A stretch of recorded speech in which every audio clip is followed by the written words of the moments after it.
तुम्ही म्हणालात की पवार साहेबांची जागा तीच आहे, म्हणजे पक्षामध्ये जरी तो बदल झालेला असला तरी पवार कायम मनामध्ये आहेत आणि अशा वेळी याच पवारांनी कागलमध्ये समरजित घाटगेंसाठी मनापासून प्रचार केला. आपण बघितलं, त्यांनी त्यांची ताकद लावली.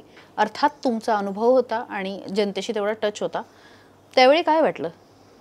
नाही, मला वाईट अशासाठी वाटलं की इतकं जीव तोडून आम्ही त्यांच्यावर प्रेम केलं. आता ठीक आहे, त्यांना राग आला असणं साहजिक आहे की त्यांच्या भूमिकेच्या किंवा मनाच्या विरुद्ध आम्ही भूमिका घेतली. परंतु त्याने टार्गेट केलं आम्हा दोघा तिघांनाच, एक भुजबळ साहेबांना, एक मला आणि एक धनंजय मुंडेंना. यावर मी बोलून दाखवलं की पवार साहेबांसारख्या एवढ्या महान व्यक्तीने आमच्यासारख्या छोट्या व्यक्तीला एवढं टार्गेट करणं योग्य नव्हतं, असं मी भावना बोलून दाखवल्या होत्या प्रांजळपणानं. पण त्याच्याबद्दल मग काय राग नाही. राग नाही, पण त्यावेळी ते थोडंसं दुःख, मला दुःख झालं, एवढंच, यातना झाल्या. आणि घाटगे मुश्रीफ ही जी रायव्हलरी आहे, राजकीय हे आहे, ती कधीपासून सुरुवात झाली, त्याचा काय इतिहास? ते घाटगे दोन भाग आहेत. एक संजय घाटगे म्हणून जे आहेत ते वेगळे, त्यांच्याने माझ्या 6 निवडणुका झाल्या. ओके. हे जे घाटगे आहेत हे विक्रमशिव घाटगेंचे चिरंजीव. विक्रमशिव घाटगे जवळजवळ 2 वेळा आमच्या विधानसभा मतदारसंघातले आमदार होते. नंतर कैलासवासी खासदार सदाशिवराव मंडलिकांनी त्यांचा पराभव केला.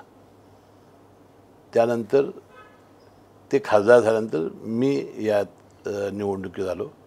एक वेळ पोटनिवडणुकीत संजय घाटगे निवडून आले होते 1 वर्षासाठी. त्यानंतर सलग मी आता 6 वेळा निवडून आलो. आता घाटगे हे आडनाव जरी असलं तर समरजित घाटगे वेगळे आणि संजय घाटगे वेगळे. ओके.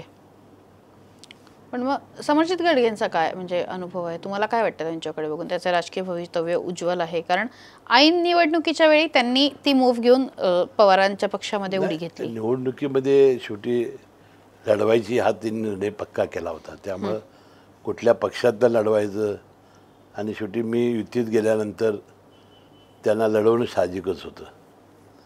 परंतु काय आहेत की ते विचारल्यानं गोंधळलेले असतात आणि दुसऱ्याचं वाईट करून, म्हणजे एखाद्या विरोधक असला तरी तो विचारांना आपण एकत्र पाहिजे, असं म्हणजे तुरुंगात घालायचं, ईडी लावायची, कुटुंबियांना त्रास द्यायचं आणि त्यांना नामोहरम करून निवडणुका जिंकायचं, हा विचार आहे.